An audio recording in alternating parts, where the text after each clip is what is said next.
ભારતીય કડદા પાર્ટી, એ ભારતીય કડદા પાર્ટીના એ સુપડા સાફ કરી નાખવાનો સમય આવી ગયો છે. અને અહીંયા ઉપસ્થિત અને ગુજરાતની તમામ પોલીસને કહેવા માંગીએ છીએ કે પોલીસની લાઠી એ શા માટે ખેડૂતો ઉપર વરસી રહી છે.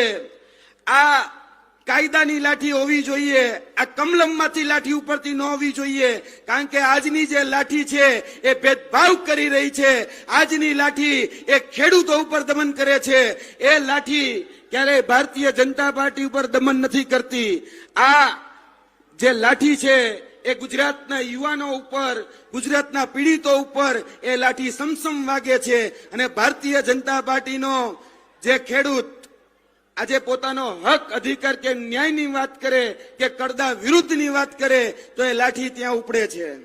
એટલે ભારતીય કડદા પાર્ટીને પણ કહેવા માંગીએ છીએ કે આ સુદામણાની ધરતી ઉપર જોઈ લેવાની છૂટ, જ્યાં પણ નજર કરો ત્યાં ખેડૂત એ ખેડૂત જ દેખાશે.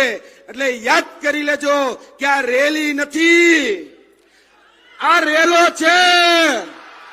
અને 2027માં તમારા સુપડા સાફ કરી નાખવા માટેનો આ રેલો છે.